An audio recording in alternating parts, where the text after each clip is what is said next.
होता. सरकारनं जबाबदारी हात वरते केली म्हणून ही अवस्था आली.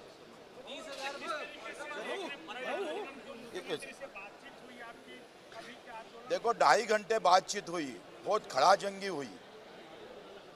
तारीख देने को सरकार तैयार नहीं थी और तारीख नहीं मिलती तो हम बिल्कुल तैयार थे. हम पूरे ताकत से लड़ने को तैयार थे. तारीख मिल गई है. जो सरकार पहले हमने कर्ज माफी का बोला ही नहीं, ये बोलने वाली सरकार को तारीख खींच के लाया हमने और ताकत से लाया है. कर्ज माफी की घोषणा की है सरकार ने. ये सबसे बड़ी उपलब्धि है.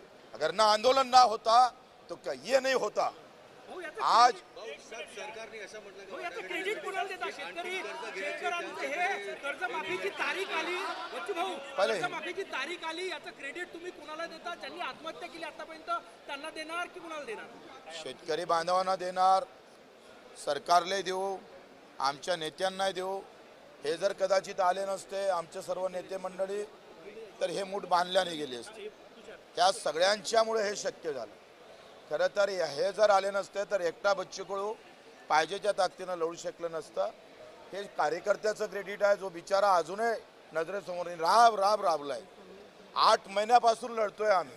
पायाले भिंगरी 150 सभा म्हणजे 200 दिवस जागरण आहे आमचं. 4 वाजता नंतर 4 वाजेपर्यंतच्या आत कधी झोपलो नाही आम्ही. अन्नत्याग आंदोलन झालं, पदयात्रा झाली, रायगडचं उपोषण झालं, सातत्यानं चालू आहे.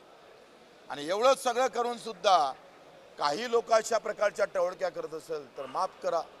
आंदोलन पुढच्या वेळेला करावं का नाही करावं या मानसिकतेत येऊन टकतोय माणूस. अचलपूरचे जे आमदार आहे भाजपचे त्यांनी टीका केलेली आहे की 72 जागेमध्ये तुमचा महाल आहे.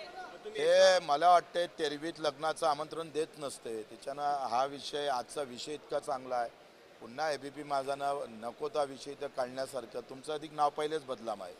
आता ते कशाला बदनाम करतात? एबीपी माझा नेहमी बीजेपी माझाचाच प्रश्न आणतो.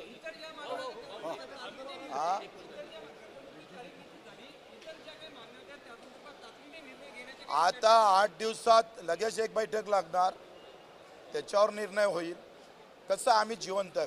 माझ्या आयुष्यात 3,500